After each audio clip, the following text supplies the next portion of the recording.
evangelio como al principio, por un Cristo como el de las Escrituras y por un discipulado en restauración. La Iglesia de Cristo Mahanaim presenta a su pastor Miguel Flores en el programa A la Luz de la Palabra. Nuestro propósito, colaborar con la preciosa labor de edificar el cuerpo de Cristo, llevándolo a perseverar en la doctrina de los apóstoles para que la palabra del Señor crezca y el número de los discípulos se multiplique. Y ahora con ustedes, A la Luz de la Palabra. Este fue un rema que el Señor nos diera estando en el edificio de la 13 calle, Barrio Medina. Y dice: y cuando te hayan sucedido estas señales, haz lo que te viniere a la mano, porque Dios está contigo. Haz lo que te viniere a la mano, porque Dios está contigo. Levante su mano y diga: Señor, bendícenos por tu palabra, háblanos, alimentanos. Señor, límpianos, purifícanos de toda mancha, de todo pecado, toda arruga, toda contaminación. Y permítenos, Señor, que tu palabra venga a ser como agua que purifica nuestras vidas, que lava nuestras vidas. En el nombre de Jesús, amén y amén. Puede sentarse. Voy a comenzar acá, en este pasaje, para después hablarle de la mesa y la cena del Señor. Estando en la 13 calle, todavía no había surgido la posibilidad o la oportunidad de venirnos a este edificio. La verdad es que este edificio hace muchos años era una galera grandota, que no tenía paredes ni este cielo falso, sino que solo era la galera con láminas de zinc grandota. Nosotros venimos a este edificio allá por el 2001 aproximadamente. Venimos 2001, 2002, no recuerdo exactamente la fecha, e hicimos una actividad en este edificio que se llamaba Discipulando en las Naciones. Y tuvimos al pastor Héctor Nufio en este lugar y pusimos, hermano, como 5,000 sillas, y fue asombroso porque este lugar se llenó. Es decir, se llenó más que esto, porque aquí caben 3,000 sillas en esto que usted ve. Pero como no estaban esas paredes y la galera se extendía hasta allá y se extendía hasta el portón allá, era una galera grandota, fue impresionante. Luego, pues ya todos saben, Iglesia Ebenezer se trasladó para acá y entonces ellos construyeron esto para hacer su templo. Pero esto, usted sabrá, no pertenecía a Iglesia de Ebenezer. Esto pertenece a una familia muy adinerada de aquí de la ciudad. Y cuando este edificio quedó solo, viendo las incomodidades que teníamos allá, pues decidimos nosotros pues que este era un buen lugar y una buena oportunidad para solventar los problemas que teníamos de parqueo, de hacinamiento, si le puede decir. Ya aquel lugar era más pequeño, etcétera, etcétera. No había oficinas, no teníamos salones, pagamos alquiler por el edificio de la escuela, porque el salón del templo es de la iglesia, le pertenece a la iglesia, pero en donde estaba la escuela no. Pero sin saber que la otra iglesia iba a dejar este lugar para irse allá, bueno, el Señor nos empezó a hablar, y uno de los temas que yo recuerdo que el Señor nos dio allá fue en donde el Señor está hablándole a Saúl y le está diciendo que le van a suceder muchas cosas sobrenaturales, entre ellas que va a haber un movimiento profético en su vida, y el mismo Saúl va a terminar profetizando, que va a tener un encuentro profético con Samuel, etcétera, etcétera, que va a entrar a una dimensión de reino y se va a convertir en rey. Nos habló muchas cosas el Señor, pero el asunto fue que le dijo Dios a Saúl: te van a suceder todas estas cosas, y cuando estas cosas te sucedan, entonces haz lo que te venga a mano, porque Dios está contigo. Eso se lo dijo Samuel. Cuando te sucedan todas estas cosas, cuando mires que las señales se cumplen, haz lo que te venga a mano. Esa expresión, haz lo que te venga a mano, en otras Biblias se traduce: haz lo que la situación requiera. Lo que la situación requiera, éntrale, no tengas miedo, porque Dios está contigo. Haz lo que la oportunidad te presente, porque Dios está contigo. Y fue así, hermano, como cuando surgió esta oportunidad, que era un reto, un desafío para nosotros, porque eso implicaba que nuestro presupuesto se nos iba a ir súper alto al presupuesto que teníamos allá. Nos reunimos con la junta directiva, o más bien con el gobierno de la iglesia, platicamos, hicimos tantas análisis para ver si le podíamos entrar, no le podíamos entrar. Fuimos a negociar, a preguntar cuánto valía el alquiler de este edificio. Hicimos proyecciones de cuánto se gastaría en ponerle aire acondicionado, porque en comprar sillas para que no estuviera vacío el salón. Allá solo teníamos 1,200 sillas, aquí tenemos 3,000 sillas. Todo eso se hizo una proyección y vimos cuánto había que gastar, etcétera, etcétera. El presupuesto, vimos cuánto se iba a sobrepasar el presupuesto. Hicimos un análisis, pero no nos venimos aquí porque vimos que humanamente podíamos hacerlo, sino que nos venimos amparados en esta promesa. Haz lo que la situación requiera, haz lo que la oportunidad te presente, haz lo que te venga a mano a hacer, porque Dios está contigo. Amparados en esa palabra nos venimos. Y Dios nos ha bendecido. El presupuesto aquí, hermano, es casi 3 veces más que lo que era allá. No tenemos mucha más gente que la que teníamos allá. Cierto que hemos avanzado un poco, pero no tenemos mucha más gente que la que teníamos allá. Así que no podemos decir que estamos por lo menos al día en el compromiso, porque tenemos más gente, sino que hay que reconocer que si estamos bien, en el sentido de que por lo menos no estamos atrasados en los compromisos, es porque Dios ha cumplido con su palabra. Es porque Dios nos ha respaldado, es porque Dios nos ha ayudado. Dentro del proyecto, nosotros proyectamos que durante por lo menos unos 2 años íbamos a tener que hacer uso de actividades para poder recaudar fondos para hacerle frente al compromiso. Y ya llevamos 1 año y medio aquí y hemos hecho actividades seguidas, casi mensual. Y sin embargo, Dios ha sido bueno y a pesar de tanta actividad, sentimos que Dios nos ha respaldado. Lo hemos hecho con alegría, con gozo. Todo el mundo está consciente de que el compromiso lo contrajimos todos y todo el mundo ha trabajado. Y aquí estamos, disfrutando de un lugar especial, disfrutando de un lugar mejor que el que teníamos allá, disfrutando de parqueo, disfrutando de tantas cosas, ¿verdad? Así que no sé si usted sigue agradecido con Dios por habernos traído acá. Dele un aplauso fuerte al Señor, porque yo sí lo estoy. A mí es el que me toca estar ahí continuamente viendo cómo hacemos para pagar esto, cómo hacemos para pagar aquello, pero yo estoy contento de estar aquí. Dios nos ha bendecido de estar aquí y estamos aquí por eso. Un día un hermano me dijo: pastor, ¿cuándo le va a entrar a un proyecto que yo le había comentado a él? Y me dijo: ¿cuándo le va a entrar? Y me dijo: le dije yo: estoy esperando que la nube se mueva, le dije yo. Y me dijo: pastor, me dice, Dios me dio una palabra para usted y se la quiero dar. Y me dijo: usted, pastor, dice Dios que hay ministros al estilo Moisés y hay ministros al estilo Josué. Yo le dije: sí, yo eso lo entiendo. Moisés fue el que sacó al pueblo de Egipto y Josué fue el que introdujo al pueblo a Canaán. Sí, me dijo él, pero aparte de eso hay una característica que los diferencia a ambos. ¿Cuál es? Le dije yo. Bueno, Moisés era un ministro que para moverse necesitaba ver la nube. Si la nube se detenía, Moisés se detenía. Si la nube avanzaba, Moisés avanzaba. Moisés tenía que estar siempre pendiente de la nube. Me dijo: bueno, eso es lo que estoy haciendo. Le dije: pendiente de que la nube se mueva para yo entrarle al proyecto. Pero me dijo él: pero pastor, pero hay ministros al estilo Josué, me dijo. Y entonces le dije yo: ¿cómo así? Josué no tenía nube, me dijo. A Josué no le dieron nube, sino que a Moisés le dijeron: cuando la nube se mueva, muévete tú. Cuando la nube se detenga, detente tú. A Josué le dijeron: a donde tú vayas, yo iré.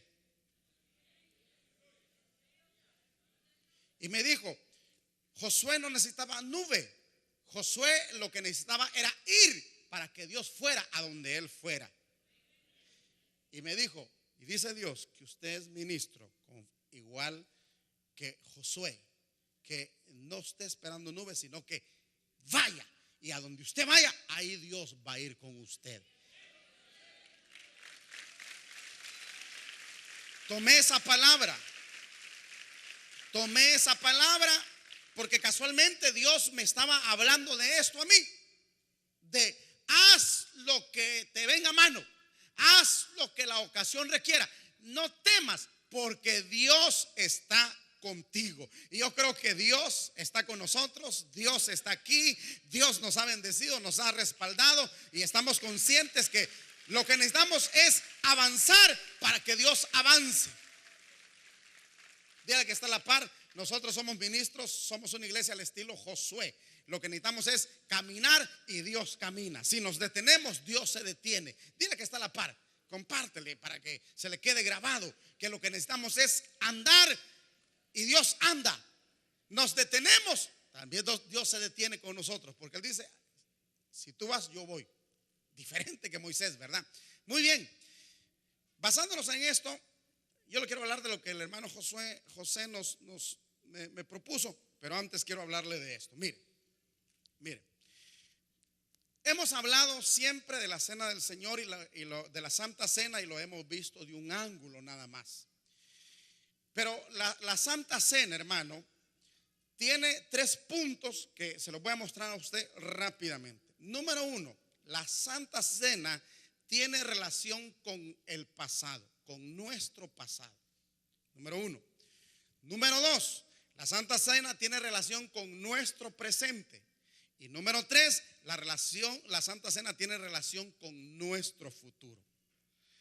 Cuando los corintios, que es con los que Pablo habló o a quienes les escribió acerca de la cena del Señor, los corintios no solamente celebraban una Santa Cena como la que celebramos nosotros, en la que tomamos un pedacito de pan, un poquito de vino, que por cierto los hermanos lo hacen mezclados con fresco de uva, no hace que los hermanos agarren viento, y entonces ellos dicen: no, pastor, porque yo les digo, mire, la Biblia habla de vino, no habla de jugo de uva.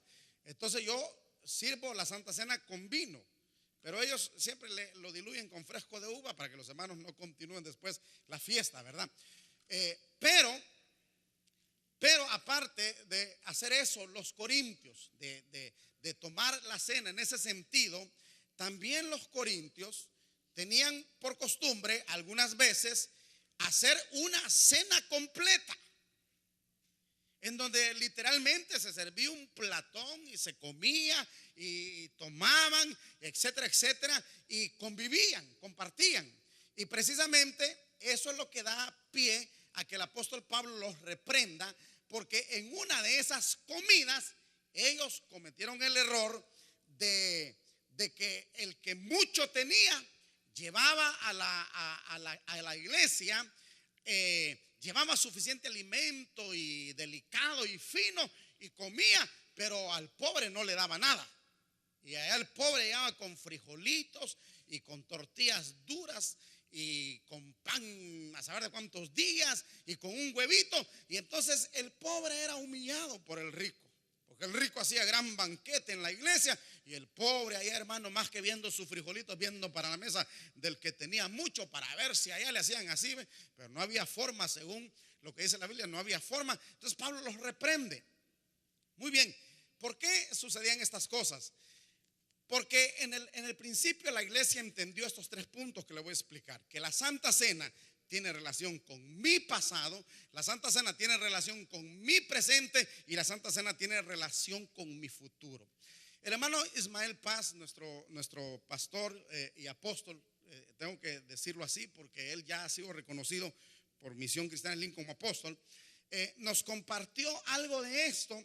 Y entonces él nos decía: la cena del Señor o la Santa Cena es Cristo disfrutando de la iglesia.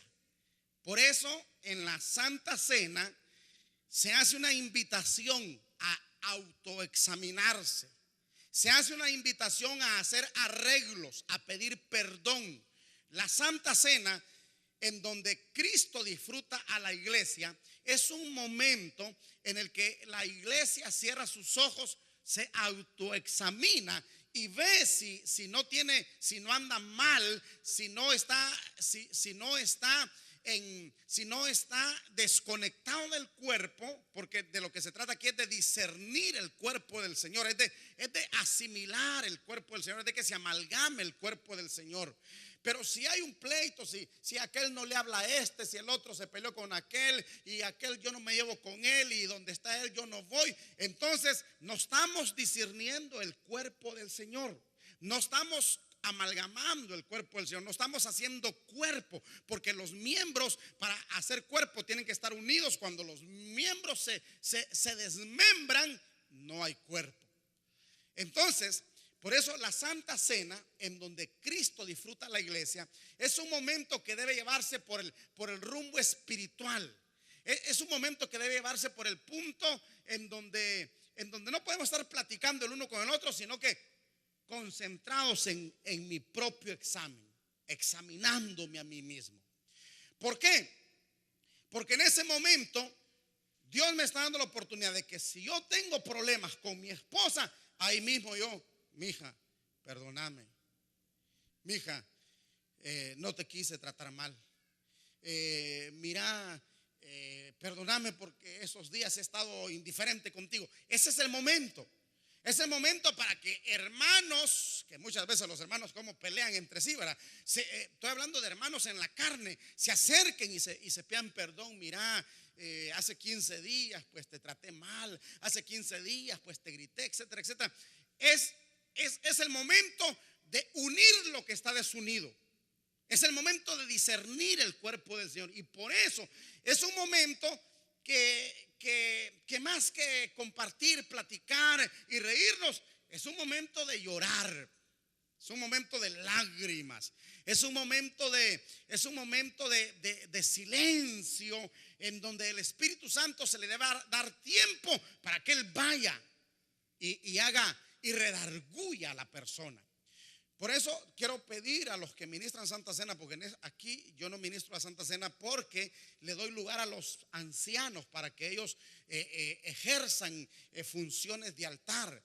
Porque si yo predico, si yo hago Santa Cena y yo lo hago todo, no le permito a los demás hermanos desarrollarse. Entonces la Santa Cena, la oración por el país, yo se las he asignado a ellos para que ellos ejerzan funciones de altar. Pero les pido que cuando estén ministrando la cena del Señor, no se trata solamente de hermano, agarre su pan y agarre su copa y leemos la lectura bíblica y coma su pan y beba su copa. Hay que hacer hincapié en que es un momento para examinarnos.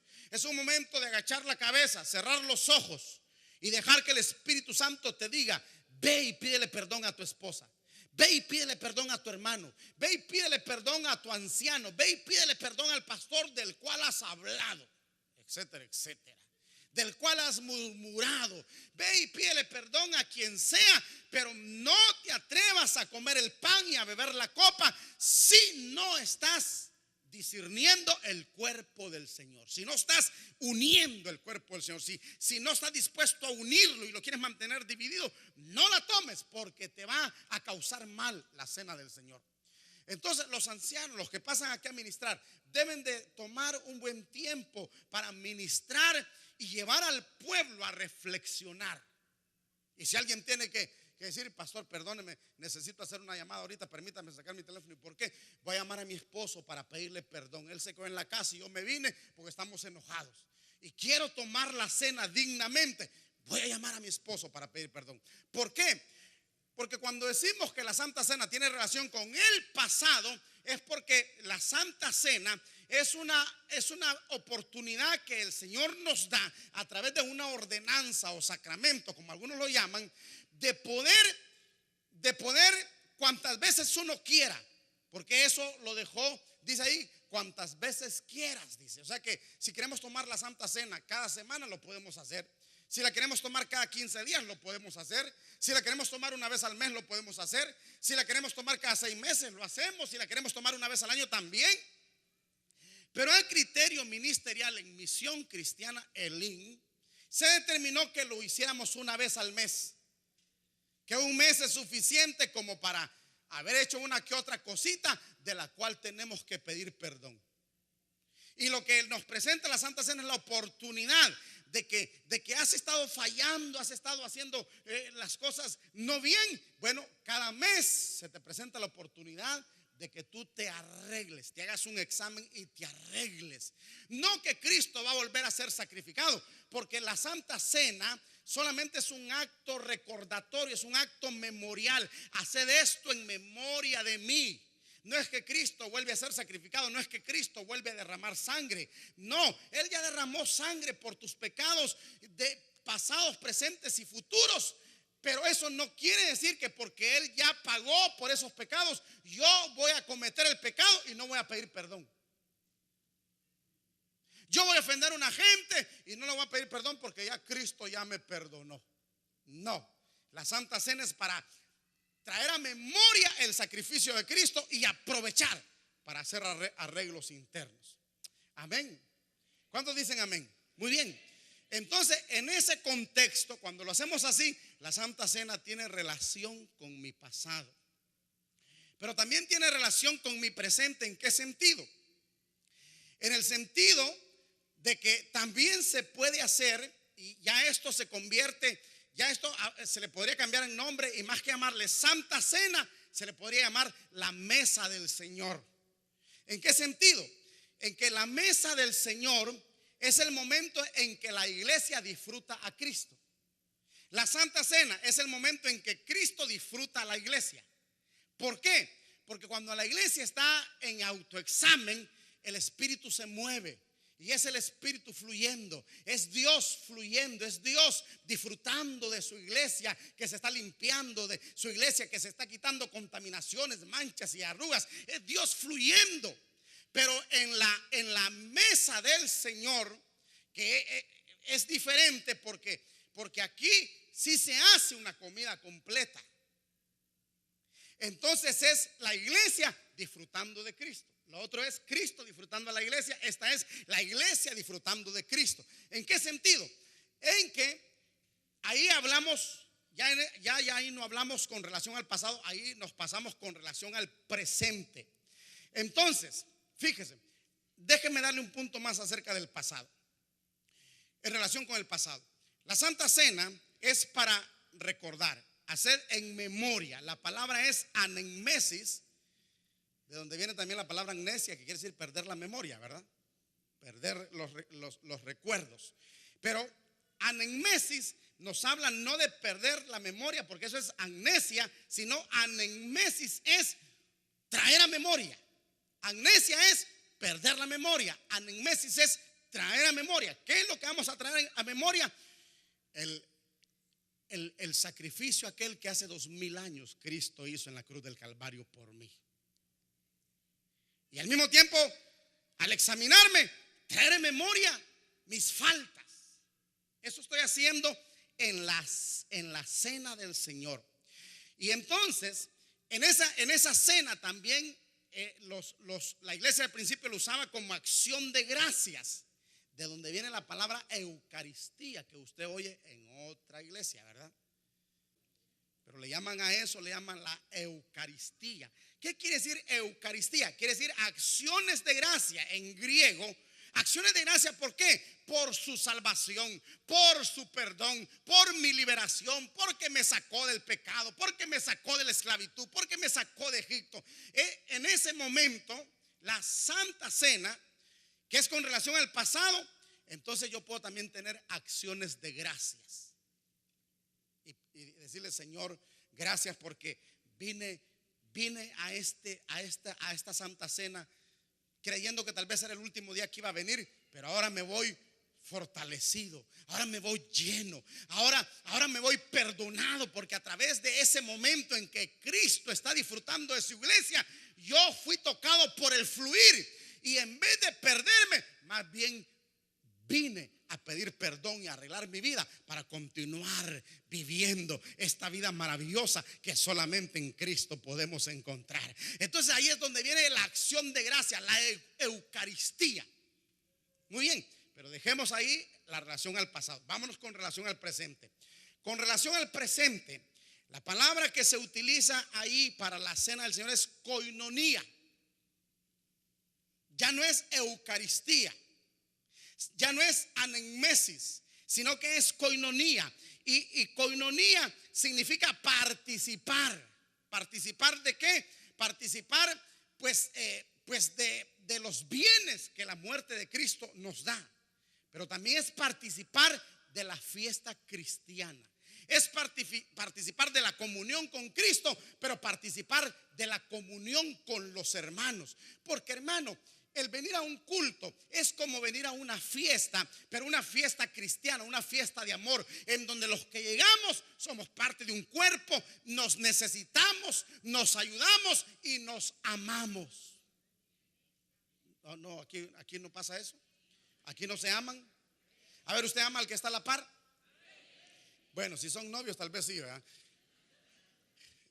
Si son esposos tal vez sí, tal vez no, ¿verdad? Si es la suegra, a saber, ¿verdad? Pero no importa quién sea, voltea a ver al que está atrás de usted, voltea a ver para atrás y a ver si usted ama. Y de repente usted va a decir, yo ni lo conozco, va a decir. ¿Sabe que ese es un problema que se da en las iglesias de número de membresía un poco grande, que los miembros casi no se conocen? Que los miembros a veces solamente es de adiós y ni el nombre se saben. Y entonces se identifican como la colochita, la gordita, la bajita, el negrito, el panzón, qué sé yo, hermano. El saltarín, el brincón, el llorón. No puede ser. Entonces la iglesia debe de proveer un tiempo para que los miembros de la iglesia se conozcan, tengan koinonía, tengan comunión, tengan participación, se conozcan. Pero, hermano, en los cultos normales es un tanto difícil. Primero, porque venimos tarde, corriendo. Esos buses llegan casi a la hora de empezar el culto, y cuando bajan de esos buses vienen corriendo para acá, ni tiempo de saludar ni de darle la mano a nadie. Termina el culto y salimos corriendo para el bus, así que es difícil conocernos. Entonces la iglesia tenía al principio esa oportunidad. Servían, no le vamos a llamar la Santa Cena, sino que servían la mesa del Señor, en donde realmente lo que servían era una gran comida, en donde la gente se sentaba a platicar, a comer, cómo está, y usted dónde vive, y a días lo miro en la iglesia, pero no sé ni cómo se llama, y etcétera, etcétera. Es la iglesia disfrutando a la misma iglesia. ¿Cuántos entienden esto? Entonces eso es relación con mi presente. Y entonces la palabra koinonía ahí también tiene una derivación que es koiné, que significa reconocer y proclamar el nuevo pacto. Es ahí, hermano, es ahí en la koinonía, no en la Eucaristía, sino en la koinonía. Recuerde, la Eucaristía es aquel tiempo en que estamos ahí metidos en la presencia de Dios. La koinonía, no estamos precisamente metidos en la presencia de Dios, pero estamos metidos en la comunión los unos con los otros, compartiendo, disfrutando. ¿Cuántos alaban el nombre del Señor? Esa es una fiesta cristiana, como las que se dan en el mundo, que se dan kermeses, barbecue, le llaman los gringos, barbacoa, le dice usted. ¿Qué barbacoa? ¿Qué carneada? Le dicen aquí así al estilo catracho, ¿verdad? ¿Ah? Hagamos una carneada, dicen los hermanos. Los gringos más sofisticados dicen hagamos barbecue. Bueno, sea barbecue o sea carnada, el asunto es que el mundo tiene sus momentos de comunión. La iglesia casi no los tiene, pero ahí está en la Biblia. Ahí está, lo que pasa es que no lo hacemos. Entonces, hermano, ahí estamos reconociendo que si estamos participando de esta fiesta es porque también somos partícipes del nuevo pacto en la sangre de Cristo. Y como Él es redimido y Él es redimido y yo soy redimido, por eso entramos a esta fiesta. Un aplauso más fuerte al Dios del cielo. Eso es relación con mi presente. Con mi presente. Entonces, pero también, hermano, esta cena del Señor o la mesa del Señor tiene relación con el futuro, porque, hermano, lo que ellos hacían era que estaban anunciando la cena del Señor o la mesa del Señor es una anticipación del futuro reino de Dios, del futuro banquete con Dios. Porque Él dijo: les digo que no volveré a comer esta cena con ustedes, sino hasta que la coma allá en el reino eterno. Entonces, cuando servimos la cena, ya sea la cena del Señor o la mesa del Señor, estamos haciendo tres cosas. Uno, diciéndole adiós a nuestro pasado pecaminoso y haciendo arreglos para que nuestro presente yo pueda disfrutar de la comunión con mis hermanos. Y pueda ir yo de mes en mes y sentarme aquí con este. Y no decir: no, a esa mesa no voy porque ese hermano me cae mal. No, ahí no voy porque ahí ese hermano me cae gordo. ¿Cómo a un creyente le puede caer mal otro creyente? Sin embargo, usted sabe qué pasa, ¿verdad? ¿Ah? Por eso es que la Santa Cena o la mesa del Señor es tan importante. ¿Qué pasa en esos buses cuando venimos o vamos de regreso, hermano? Yo me doy cuenta que ahí hay unos combates, hermano, así, pero mortales a veces, ¿verdad? Reclamos que usted no dio para el bus, que bajen esos que no dan para el bus, que levanten a los niños y solo se sienten los que no. Y hay unos líos ahí, hermano. Y de repente ahí venimos al culto, hermano, corriendo, pero unos para allá, otros para acá, porque con aquellos no me junto yo. Entonces, la cena del Señor, la mesa del Señor, sirve para que también, hermano, tengamos coinonía y nos relacionemos, reconociendo que todos los que estamos aquí somos participantes de una misma sangre y de un mismo cuerpo, y por lo tanto el mismo fluir debe de haber. Y para que ese fluir haya, no debe de haber divisiones en el cuerpo de Cristo, ni pleitos, ni celos, ni contiendas. Entonces, en dos ocasiones podemos nosotros resolver nuestros problemas: en la Santa Cena, en la Cena del Señor, cuando se está ministrando una vez al mes, o también cuando la iglesia decida tener una fiesta en donde vamos a ir de mesa en mesa compartiendo. Porque ese es otro problema, que a veces la gente no aprovecha las ocasiones y se hace una fiesta cristiana que la Biblia le llama ágape, ya lo vamos a ver. Y la gente, en vez de aprovechar, hacen su grupito. Y con los que me llevo bien, aquí me siento. Y a aquella mesa que está allá no voy. Mire, hermano, le voy a mostrar que eso no debe de haber entre nosotros. Dice segunda carta de Pedro, capítulo 2. Santo Dios, ya se me fue el tiempo que tenía planeado para esto. Bueno, pero puedo aparecer unos 10 minutos más. Segunda carta de Pedro, capítulo 2. ¿Lo tiene? Dice así el verso 12. Dice: pero estos, dice, hablando mal de cosas que no entienden, como animales irracionales, nacidos para presa y destrucción, perecerán en su propia perdición. Está hablando de murmuradores, está hablando de pleitistas, está hablando de divisionistas, está hablando de gente que tiene dividido al cuerpo de Cristo. Está hablando de gente que no está sabiendo discernir el cuerpo del Señor. Por eso, mire, voy a leer un poquito más atrás. Mire, vamos a ver, ¿dónde empezamos a leer? Verso 9 del capítulo 2 de segunda de Pedro. ¿Lo tiene? Dice: ¿sabe el Señor librar de tentación a los piadosos? ¿Quiénes son los piadosos? Son los que viven piamente. ¿Y qué es vivir piamente? Es vivir rectamente, es vivir justamente, derechamente, rectamente. ¿Sabe el Señor librar de tentación a los piadosos y reservar a los injustos para ser castigados en el día del juicio? ¿Quiénes son los injustos? Los que no andan rectos, los que andan pandos, los que pelean, los que discuten, los que murmuran. Eso no debe de haber en una iglesia en donde todos hemos sido comprados con la misma sangre, en donde todos hemos sido lavados con la misma sangre, en donde todos somos parte del mismo cuerpo. Yo jamás he visto a este dedo hablar mal de este y decir: ese gordo me cae mal, ese cabezón me cae mal. Nadie le ha dicho que se mira horrible así de panzón como es.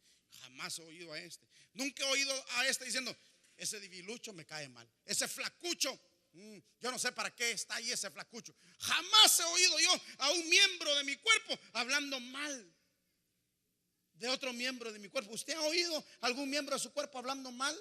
¿Usted ha oído a su oreja hablando mal de esa nariz torcida que tiene? ¿Verdad que no?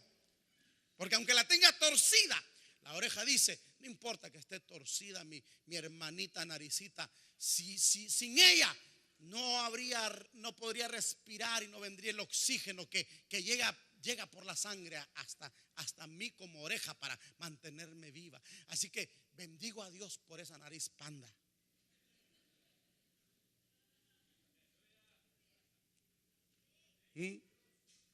¿Ha oído a la mano hablar del pie y decir: esos pies pandos, torcidos? No, porque sin estos pies, esta mano no pudiera ir allá. Esta mano ahorita quiere ir allá. Entonces, ¿qué hace? Entonces, piecitos, ¿me puedes llevar allá? Entonces los pies la llevan para allá. Y si el pie dijera: no, porque me caes mal. Y si el pastor dijera: a este no le pongo la mano porque me cae mal. Y si el pastor dijera: a este no le pongo la mano por pleitista. Y si el pastor dijera: por este no oro por esto y aquello y lo otro. Pero sabe que hay miembros del cuerpo que no oran por otro miembro del cuerpo porque le cae gordo, porque le cae pesado. Entonces ahí es donde debemos de entender que, hermano, dice, vamos a seguir leyendo acá. Y dice verso 10: y mayormente aquellos que siguiendo la carne andan en concupiscencia e inmundicia, desprecian el señorío, atrevidos y contumaces, no temen decir mal de las potestades superiores. Está hablando de gente, hermano, que no tiene ni el más mínimo reparo para abrir su boca para hablar mal de una autoridad superior.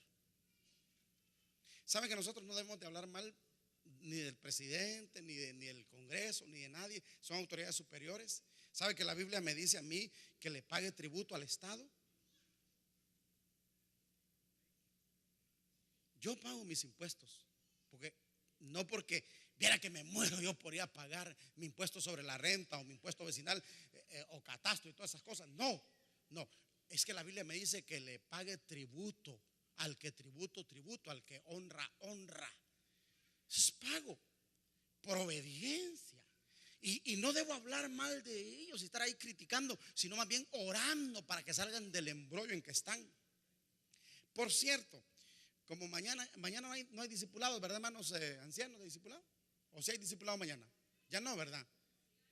¿Hay discipulado? Muy bien. Bueno, entonces todos al discipulado a orar unámonos al grupo que anda de misioneros y oremos por nuestra nación, oremos por nuestras autoridades. Pidámosle a Dios que nuestras autoridades despierten y produzcan un ambiente diferente al que estamos viviendo. No hablemos mal de ellos. Y no que yo soy azul y que yo soy rojo y que la sangre es roja y que no hay sangre azul. Y déjese de cosas, hermano. Oremos, porque ¿sabe quién va a quedar de presidente? Yo sé quién va a quedar de presidente. ¿Quiere que le diga? Va a quedar de presidente al que Dios elija. Así que vaya, vote, porque es nuestra obligación. Pero usted no elige, es Dios el que pone reyes y el que quita reyes. No va a ganar el que usted quiere, va a ganar el que Dios quiera. Y usted dirá: ¿y los malos presidentes Dios los puso? Sí, porque a veces Dios pone malos presidentes para apretar al pueblo, para que el pueblo se corrija. Bueno, salgámonos de eso. Pero si no tenemos que hablar mal de aquellos, ¿cuánto menos debemos hablar mal de los de aquí? ¿Acaso un pastor no es el que te bendice, el que Dios usa para alimentarte? ¿Por qué hablas mal de él? ¿Acaso un anciano no es una autoridad dentro de la iglesia que ayuda a que el cuerpo camine? ¿Por qué hablan mal de un anciano? ¿Por qué hablan mal de un hermano? Sin embargo, aquí el apóstol está hablando de gente contumaz, rebelde, carnal, que no se detienen para pronunciar juicio de maldición contra, o más bien dice, para decir mal de las potestades superiores. Mientras dice que los ángeles, que son mayores en fuerza y en potencia, no pronuncian juicio de maldición contra ellas delante del Señor. O sea que los ángeles no se atreven a hablar mal de nadie. Fíjese que los ángeles no hablan mal ni siquiera del mismo diablo. Pero esto, dice el verso 12, hablando mal de cosas que no entienden, como animales irracionales, nacidos para presa y destrucción, perecerán en su propia perdición. Pongan atención al verso 13. Recibiendo el galardón de su injusticia, ya que tienen por delicia el gozar de los deleites cada día. Estos son inmundicias y manchas, quienes aún mientras comen con vosotros se recrean en sus errores. Está hablando el apóstol ahí de esos momentos en que la iglesia se reunía para comer.